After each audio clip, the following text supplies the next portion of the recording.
Et je vais appeler Axel. Je te laisse. Merci beaucoup.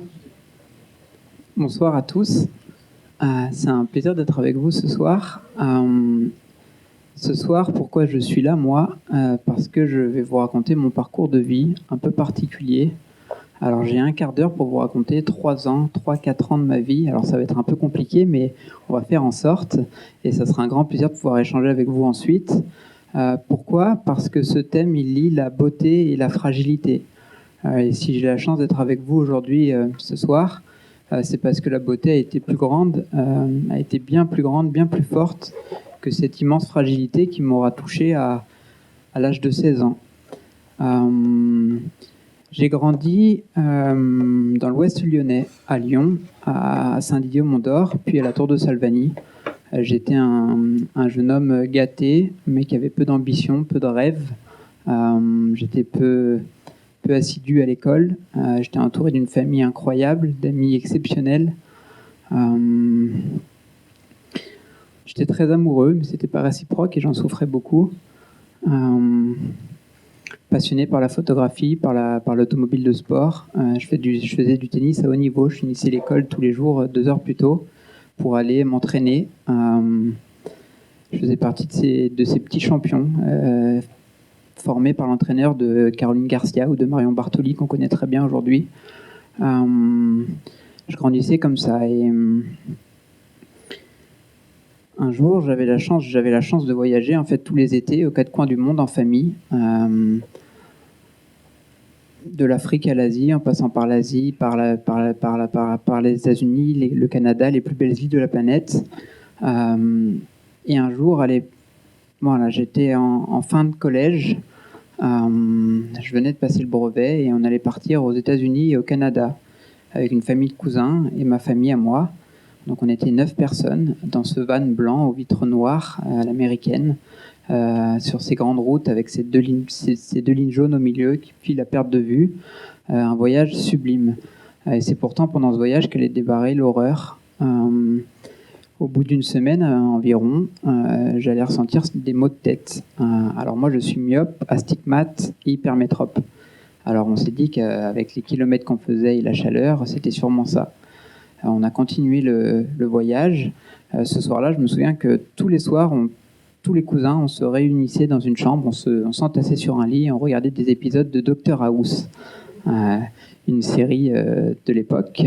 Et ce soir-là, je me souviens que je ne suis pas à l'aise avec mes cousins, je suis allé me coucher. Et on a fini le voyage comme ça, avec ces maux de tête qui se sont installés, qui sont restés là. Mais à ce moment-là, c'était simplement une douleur, quelque chose qu'on peut oublier, qu'on peut zapper, comme j'aime bien dire. On a fini le voyage comme ça. Et puis est arrivée la rentrée. Donc je rentrais au lycée. Et comme j'avais fait un très bon brevet, alors que j'étais plutôt un cancre collé tous les week-ends, j'avais eu un très bon brevet. Ça avait étonné un peu tout le monde, y compris mes professeurs et mon école, les Maristes à Lyon. Et donc j'avais été admis en seconde latin-grec. La seconde 3. Alors je faisais ni latin ni grec. Mais j'étais avec des élèves studieux et ça allait sûrement m'aider à y aller, quoi. Donc c'était une rentrée un peu particulière parce qu'il y avait toujours ces mots de tête. Il y avait ce latin, ce grec. Et je me souviens de ces cours de maths aussi. On avait un professeur de maths, Monsieur Chorin, qui à chaque fois qu'il nous rendait des devoirs surveillés, il arrivait, il se mettait derrière le bureau comme ça, il entourait les feuilles avec ses mains comme ça, il nous regardait, il nous disait alors voilà, je vais vous rendre vos devoirs surveillés. La moyenne de classe est de 22,75. Non, c'est faux. La moyenne de classe est de 16,5. La meilleure note est de 22,75 et la moins bonne est de 2. C'était moi. Ouais, mais ça, c'est pas drôle du tout. Et à chaque fois, je savais que c'était moi. Et il expliquait à chaque fois qu'il allait commencer par la moins bonne note de la classe et qu'il allait appeler l'élève à venir chercher sa copie devant tout le monde au bureau. Et à chaque fois, c'était moi. Et à chaque fois, il me disait on va y arriver, j'en suis sûr. Accroche-toi, on va y arriver. Et à chaque fois, je prenais ma copie, je disais on va y arriver, on va y arriver. Et en fait, on n'allait pas pouvoir y arriver parce que les choses allaient s'accélérer très rapidement sur les semaines suivantes. J'allais réaliser réaliser, je ne sais pas si c'est le bon mot, j'allais effectuer mon premier malaise, ma première perte de connaissance. Jusque-là, ces fameux maux de tête se seront installés. Je dormais plus la nuit, j'étais épuisé, j'avais des douleurs affreuses qui m'empêchaient de dormir, j'étais KO, mais tous les matins je voulais y aller parce que j'avais 16 ans, et qu'à 16 ans c'est dur de se dire que quelque chose ne va pas. Et tous les matins mes parents me disaient mais reste au lit Axoul, et moi je disais non j'y vais. Et un matin en arrivant en haut de toutes ces marches sur la colline de Fourvière où les Marites sont situés, j'allais effectuer ma première perte de connaissance. Et ce jour-là, on m'a remis dans un train à la gare Saint-Paul et je suis rentré à la maison à 8h, 8h30 du matin. Et à chaque arrêt de la gare, je voyais ces jeunes enfants qui partaient et qui chahutaient pour aller à l'école. Et moi, je rentrais à la maison. Et ce jour-là, je me suis dit qu'il y avait vraiment quelque chose qui n'allait pas. On a enchaîné les rendez-vous de médecins, chez les médecins. Personne ne trouvait ce qui se passait. Un traitement pour la migraine, des rendez-vous pour mes lunettes, pour mes yeux. Et un jour, on va voir mon ophtalmo qui me suivait depuis mon plus jeune âge à Saint-Cyr, Madame Parel. Et elle nous fait tout un contrôle des yeux. Et à la fin du contrôle, elle contrôle le fond de l'œil. Et elle voit à ce moment-là que le fond de l'œil est trouble. Et donc elle savait que c'était quelque chose de grave qui se passait dans le cerveau. Mais elle ne nous a pas inquiétés. Elle nous a dit voilà, on va faire une IRM du cerveau pour Axel pour voir si tout va bien. Et quelques jours après, j'avais rendez-vous à Villeurbanne pour réaliser une IRM. Et ça faisait presque 6 mois que c'était l'horreur, que c'était de pire en pire. Et donc, moi, je savais qu'on allait trouver quelque chose. Mes parents aussi savaient, mais on n'en parlait pas à la maison. Personne n'en parlait parce qu'on en avait peur. Et arrive ce jour-là, et je me souviens que dans la salle d'attente, devant moi, il y avait un sport auto sur la petite table devant. Moi, je suis passionné de voiture, et je voulais attraper le sport auto. Et je souffrais tellement que je n'arrivais pas à lâcher ma chaise pour attraper le sport auto. Et au bout d'un moment, j'ai entendu une dame qui a dit « Monsieur Weckerle », donc c'est Monsieur Weckerle, mais ça s'écrit W-A-E-C-K-E-R-L-E, donc c'est compliqué. Je me suis levé avec ma maman qui m'a aidé, je suis allé passer cette IRM qui a duré une vingtaine de minutes. Et ensuite, j'allais vivre le moment le plus atroce de ma vie, et sûrement le plus atroce des 3 années qui allaient arriver malgré tout ce que j'allais traverser. Je me rhabillais dans cette petite salle où il y avait 2 tabourets, un porte-manteau et un poster qui raconte ce que c'est qu'une IRM. Et allait rentrer un radiologue avec les images de mon cerveau et un petit stylo dans la poche comme ça. Ils ont tout le temps le petit stylo dans la poche comme ça. Et il allait s'adresser à ma maman, une fois tous les deux assis, et il allait juste regarder ma maman et lui dire « Madame, il va falloir faire vite, votre fils est atteint d'une tumeur au cerveau ». Et ce jour-là, j'ai vu ma maman s'effondrer en larmes et me regarder avec ce regard terrifié de voir son fils mourir. Et donc ça, c'est un moment qui change toute une vie. Et on allait repartir et on allait avoir mon papa dans la voiture, sur les enceintes de la voiture. Et je me souviendrai toute ma vie de ce papa qui était heureux qu'on lui annonce ça, qui me disait « Mais c'est super, Axel, on sait enfin ce qui se passe, on va te guérir, on va être fort, c'est génial. T'en fais pas, on a fait le plus dur, etc. » Et si je vous dis ça, c'est parce que pendant les 3 ou 4 ans qui allaient suivre, ils allaient être comme ça tout le long, mes parents. Chaque fois qu'ils rentreront dans ma chambre, ils auront le sourire jusqu'aux oreilles, toujours très positif, et j'apprendrai 3-4 ans après mes soucis qu'en fait, à chaque fois qu'ils sortaient de ma chambre, ils s'écroulaient dans le couloir. Mais ça, je le verrai pas pendant ces 3-4 ans. Et donc, les choses allaient très vite s'accélérer. On savait ce qui se passait. J'avais cette bombe à retardement dans le crâne. Et très rapidement, sur les jours qui suivaient, j'allais rencontrer mon chirurgien. Mon chirurgien, Joël Raymond, qui est le 2e meilleur neurochirurgien de France. Ça allait être une rencontre toute particulière. Il avait eu les images de mon cerveau entre-temps. Et il savait ce dont il avait à faire, parce que ce cas-là, il l'avait eu qu'une fois dans sa carrière, alors qu'il opère des cerveaux jour et nuit, et la personne était décédée pendant l'opération. Et donc, on va se rencontrer pendant peut-être 2 heures, on va parler de voiture, de voyage, de tout et de n'importe quoi, simplement faire connaissance avec ma maman un peu à l'écart. Et au bout de 2 heures, à peu près, il dit à ma maman de se rapprocher, et il nous sort les images de mon cerveau, avec cette tumeur. Et il nous explique qu'elle est en plein milieu des 2 cerveaux, des 2 hémisphères de mon cerveau, qu'elle n'est pas cancérigène, mais qu'elle bloque tout le liquide céphalorachidien. Et que c'est pour ça que je sens mon cœur battre dans mon cou, que j'ai fait ces pertes de connaissance et que je souffre comme ça. Mais que d'aller la chercher, ça serait de la folie, quoi. Et alors, on va essayer d'autres choses. Donc, il me propose une première opération qu'on appelle une pompe de dérivation. Donc on m'a installé une pompe dans le cerveau avec un tuyau qui descend dans tout le corps et qui va prendre ce liquide qui stagnait et qui va le déverser dans l'estomac et pour me soulager. Je vais vivre cette opération et pendant une quinzaine de jours, je vais être soulagé, je vais plus avoir mal au crâne, je vais même retourner à l'école. Mais ça va durer 15 jours. Et là, ça va être la rechute. Et là, c'est une rechute qui va être terrible, à vitesse grand V. Je perds la mémoire à court terme. Je prends une douche, 2 douches, 3 douches sans m'en rendre compte. La douleur devient une réelle souffrance. La souffrance, c'est quelque chose qu'on n'arrive pas à oublier, qui prend le dessus sur tout. Je me souviens d'être allongé dans mon lit et de sentir chaque clignement de paupières tout doucement et d'avoir l'impression d'à chaque fois de ne pas pouvoir me réveiller, d'être en train de mourir. Je me sentais partir. Et donc je vais découvrir ce monde terrible, ce monde hospitalier, cette dépendance totale d'être branché pour respirer, pour manger, pour veiller sur mon cœur, pour faire mes besoins. Le silence terrible qui règne la nuit dans les hôpitaux, quand on entend résonner dans le couloir des cris de patients voisins qui souffrent et qu'on a peur de s'endormir parce qu'on a juste peur de ne pas se réveiller. Et donc j'enchaînais les épreuves comme ça, opéré 2 fois du cœur, 2 fois du cerveau, 1 fois du poumon droit.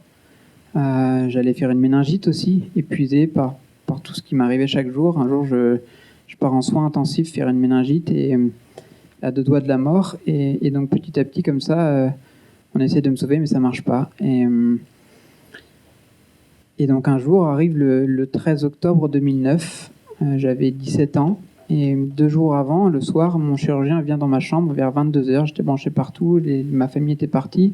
Et il reste debout dans ma chambre. Il me regarde, il me dit « Axel, dans 2 jours, on va venir te chercher pour te conduire au bloc.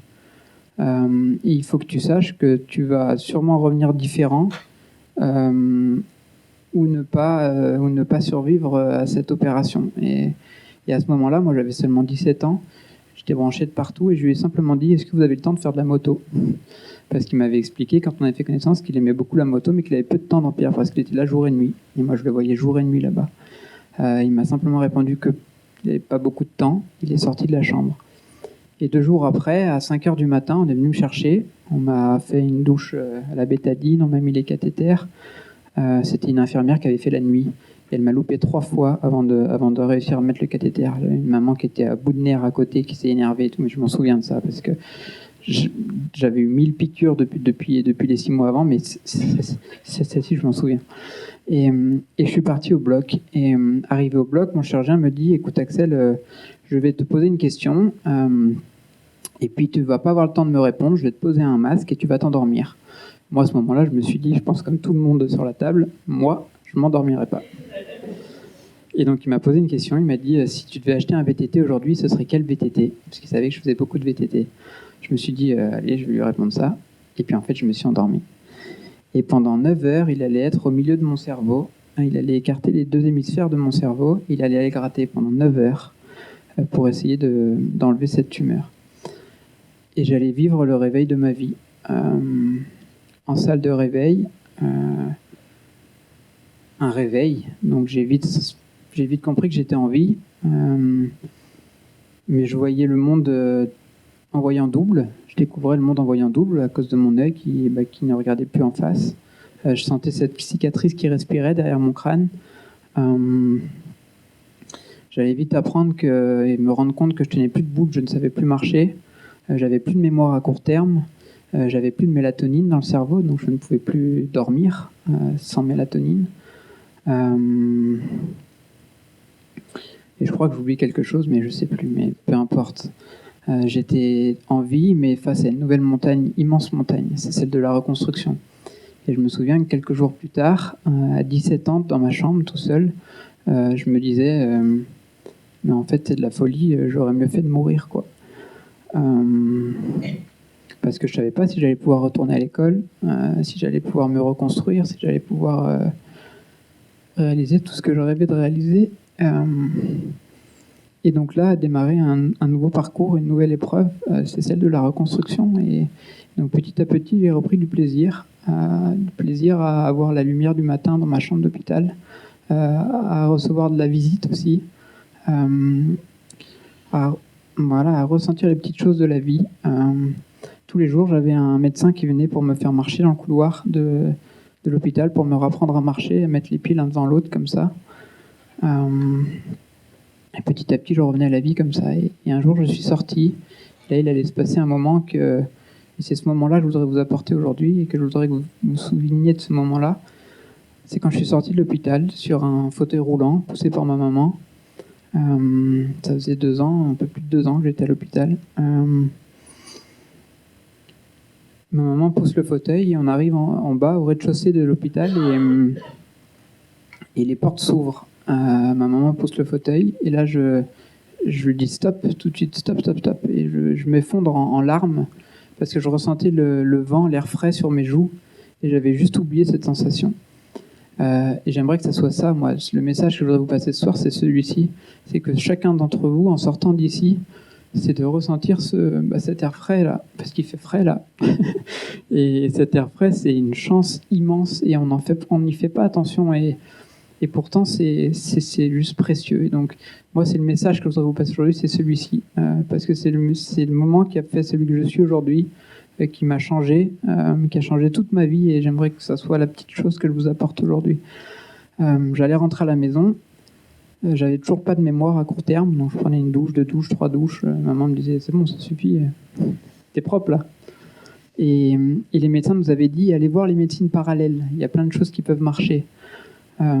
Et donc j'allais entamer là 4 mois de radiothérapie. Donc un matin sur 2, une ambulance venait me chercher à la Tour de Salvani et m'emmenait à Léon Bérard faire une heure de radiothérapie. La radiothérapie, c'est on est dans une salle qui est un peu moins grande que celle-ci.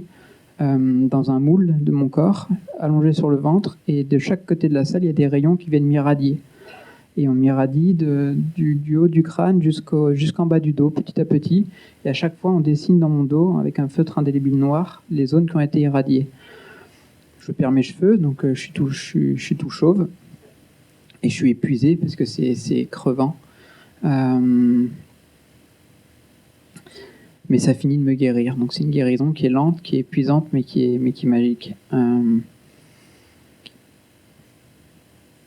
Et donc quelques jours après, ma maman vient me voir un jour sur mon lit et me dit écoute Axel, Jacqueline, c'est ma voisine, elle nous a conseillé d'aller voir un hypnotiseur pour ta mémoire. Alors on sait tout ce que tu viens de vivre, tout ce que tu es en train de vivre, alors c'est à toi de nous dire si tu as envie ou non d'y aller. Un hypnotiseur qui est à Grenoble, à Clé, exactement, un petit village à côté de Grenoble, et qui fait des miracles. Moi, je lui ai répondu, écoute, on n'est plus à ça près, on n'a rien à perdre, on n'a rien à perdre, allons-y, quoi. Mais je pensais voir un mec avec sa boule de cristal, un joint dans la bouche, et me dire, Axoul, tout va bien se passer. Mon papa, il était contre, ma maman, elle y croyait.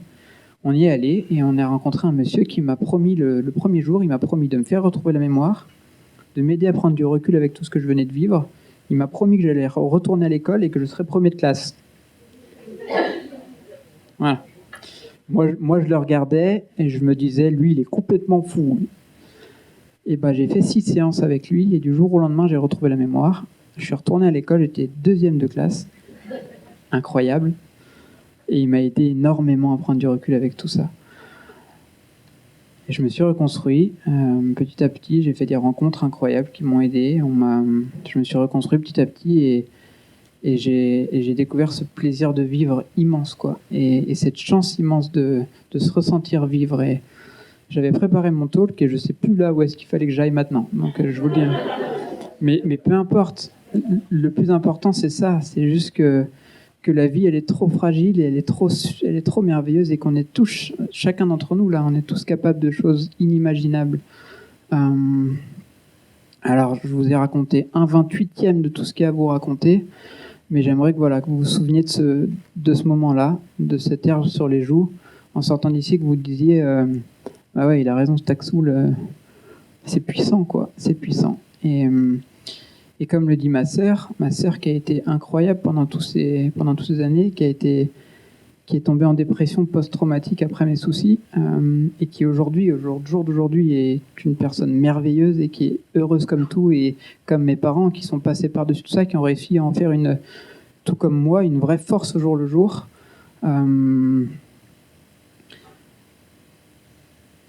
Et ben c'est fantastique, c'est fantastique. Et on parlait de cette fragilité. Il y a tout juste un mois, j'ai fêté les 10 ans. Et donc, j'ai eu mon contrôle annuel de neurologie. Et je m'étais dit, bon, à 10 ans, c'est bon, je vais dire à mon neurologue, Monsieur Frappaz, il est bien sympa, que maintenant, je le vois une fois tous les 3 ans, ça suffit, quoi. Et ben non, sur les images de mon cerveau d'il y a un mois, les ventricules avaient triplé de taille. Et donc, j'ai cru y retourner, en plus de problèmes de mémoire depuis quelques mois. Et donc, non, c'est pas terminé, on est toujours là-dedans. J'étais ce matin en rendez-vous neuro. Donc, c'est toujours là, c'est toujours pas loin, mais moi je suis persuadé que j'y retournerai jamais, parce que je sais trop que si j'y retourne un jour, j'aurai ni la chance que j'ai eue la première fois, ni la force de me rebattre une seconde fois, et que donc si j'y retourne, je suis mort, et donc j'y retournerai pas. Ouais.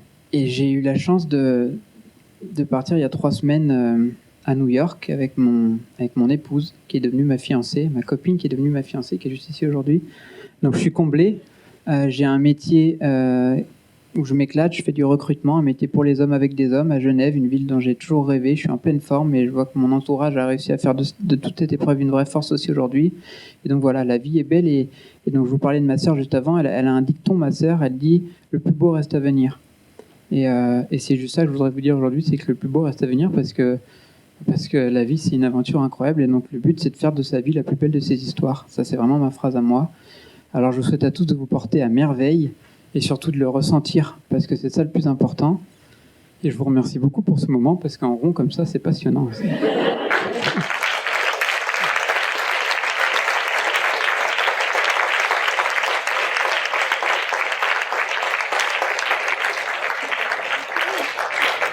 Ça tourne un petit peu. On est un peu en retard, mais on peut prendre quand même une question pour Axel. C'est pas une question, mais c'est juste un témoignage. Moi, j'aimerais vous remercier pour ce témoignage, parce que c'est magnifique. Ça nous fait prendre un petit peu de recul sur la chance qu'on a tous les jours, sur cette fragilité, et sur à chaque fois qu'il y a quelque chose qui nous arrive de difficile, ça vaut vraiment le coup de se battre, et il ne faut pas ménager ses efforts.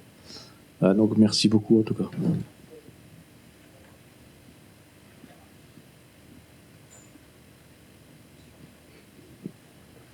Bonjour Axel, moi je voudrais juste que tu répondes à la question, c'est quoi ton VTT préféré?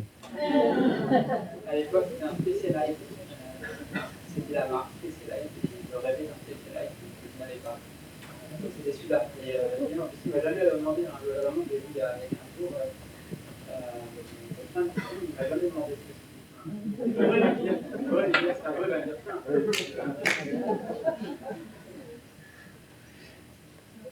Alors, c'est pas une question, je voudrais vous témoigner la chose suivante. J'ai connu Axel dans une salle de classe, parce que parmi les activités, je suis professeur. Et en fait, on est tous des condamnés. Hein, je pense qu'on a tous une épée de Damoclès. Axel a eu quelque part cette chance de la sentir intimement. Et ça lui a donné une force absolument hallucinante. C'est que j'avais une salle dans laquelle j'avais en gros 25 personnes. Et Axel a irradié dès la première heure sa joie de vivre, son intérêt. Enfin, il y a des gens qui sont là, ils ne savent pas pourquoi ils sont là, parce qu'on les pousse. Axel était là avec une vraie motivation. Je reviens un peu sur l'attention et l'intention. Voilà. Et je pense que l'un des messages que Axel nous passe aujourd'hui, c'est ça, c'est vivons nos vies avec cette capacité d'irradier le bien comme Axel l'a vécu, et sans passer par la case IRM.